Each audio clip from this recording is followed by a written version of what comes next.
हर खबर पर होगी आपकी पकड़। डाउनलोड कीजिए एबीपी लाइव ऐप।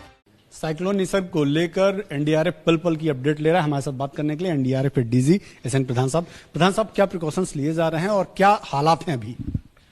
देखिए, हालात जैसा पूर्वानुमान दिया गया था आईएमडी द्वारा, मौसम विभाग द्वारा, हूबहू उसी के अनुकूल उसी के अनुरूप हालात बदल रहे हैं या फिर डेवलप हो रहे हैं। अभी अभी मुझे सिंधुदुर्ग और रत्नागिरी से जो वीडियोस और विजुअल्स मिले मेरे ट्रूप्स के माध्यम से, वो इंगित कर रहे हैं कि 80 से 70 और 80 किलोमीटर प्रति घंटे की स्पीड हवा पकड़ चुकी है। और ये सदर्न पार्ट ऑफ महाराष्ट्र है, कोंकण कोस्ट है, सदर्न कोंकण कोस्ट, और वो आगे बढ़ता जाएगा। और जो लैंडफॉल का एरिया रायगढ़ बताया गया है, अलीबाग के थोड़े से दक्षिण, लगभग उसी मुकाम पर साइक्लोन बढ़ रहा है। और जो साइक्लोन का जो फ्रंटल क्लाउड है वो रायगढ़ के ऊपर आ चुका है। आई ऑफ द साइक्लोन 2 से 4.5 या 4 के बीच में अंदर आएगा, तो उस वक्त विंड स्पीड 110 के आसपास होने की संभावना है। लेकिन मुझे लगता है कि जो कार्रवाइयां हुई हैं पिछले 24 घंटे में, और जो 43 टीमें जो लगी हुई थी दोनों राज्य मिलाकर, उसके जो ड्यू डिलिजेंस के कारण अब लगभग 1 लाख से ज्यादा पॉपुलेशन इवैक्यूएटेड है। और मुझे लगता है कि जो प्राइमरी काम है इवैक्यूएशन का, वो लगभग खत्म है। तो इसलिए मैं समझता हूं कि जान माल की क्षति कम से कमतर होगी। कब तक टकराने का टाइम है, कुछ आइडिया है कब तक आ जाएगा? जैसा कि मैंने कहा कि जो रायगढ़ क्षेत्र है, वहां अलीबाग के साउथ में 2 के बाद किसी वक्त आने की संभावना है। लेकिन ये भी मैं बता दूं कि साइक्लोन का एक जो एलिप्टिकल शेप होता है, उसका जो टिप है, उसको क्लाउड कहते हैं, फ्रंटल क्लाउड। वो फ्रंटल क्लाउड रायगढ़ जिले में प्रवेश कर चुका है। तो अब 2 घंटे का आप समय दे सकते हैं कि 2 घंटे से 1.5 घंटे के बीच में किसी वक्त साइक्लोन की आंख जो है, जो सेंटर होता है, वो भी रायगढ़ के जिले के ऊपर आ जाएगा। और उसके बाद फिर विंड स्पीड थोड़ी सी पिकअप करती है, जो टेल आता है उसमें पिकअप करती है 110-120 के आसपास।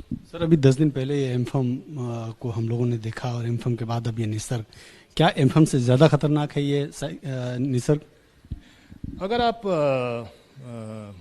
कंपैरिजन करेंगे तो निश्चित रूप से ज्यादा खतरनाक नहीं माना जाएगा, क्योंकि अम्फन एक सुपर साइक्लोन था। और हम लोगों का ये भी ध्यान रखना होगा कि बंगाल की खाड़ी का दूसरा सुपर साइक्लोन था आजाद भारत के इतिहास में। लेकिन सुपर साइक्लोन अरेबियन सी में भी हुए हैं, लेकिन कम हुए हैं। और साइक्लोन्स भी ऐसे कम होते हैं अरेबियन सी में, लेकिन उसके अनुपात में, अम्फन के अनुपात में ये कमतर है।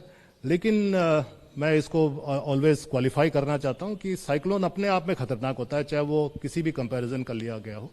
इसलिए 100 किलोमीटर की स्पीड जो है हर दिन तो नहीं आती है, तो इसमें पूरी एहतियात बरतने की जरूरत है। और जो प्रिंसिपल मैं बार बार दोहराता हूं कि hope for the best but must prepare for the worst. तो must prepare for the worst के जो सिद्धांत है, उस प्रिंसिपल पर हम लोगों ने खरा उतरने की कोशिश की है, और उसी का अनुरूप तैयारियां हैं।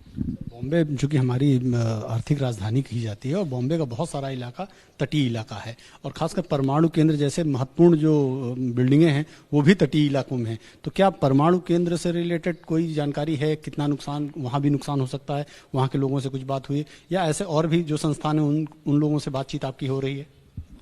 देखिए, कल जो नेशनल क्राइसिस मैनेजमेंट कमेटी की बैठक हुई, उसमें कैबिनेट सचिव महोदय ने सेक्रेटरी एटॉमिक एनर्जी महोदय को भी रखा था, और उन्होंने बहुत तफसील से ये बयान किया कि कौन कौन से एहतियात बरते गए हैं। और उनका भी एक इमरजेंसी मैनेजमेंट प्रोटोकॉल होता है, उसको भी उन्होंने लागू कर दिया। और पूरी मुकम्मल तैयारी वहाँ atomic energy Tarapur atomic reactor में है। तो इसलिए मैं समझता हूँ कि जो भी तैयारी होनी चाहिए वो की गई है, और किसी तरह की दुर्घटना नहीं होनी चाहिए। हमसे बात करने के लिए थे एसएन प्रधान साहब। साफ तौर पर कह रहे हैं कि हमने अपनी तरफ से तैयारियां पूरी कर रखी है, लेकिन किसी भी साइक्लोन को हल्के में नहीं लेना चाहिए। कैमरामैन कपिल मिश्रा के साथ नीरज पांडे, एबीपी न्यूज, दिल्ली। ये है एबीपी न्यूज, आपको रखे आगे।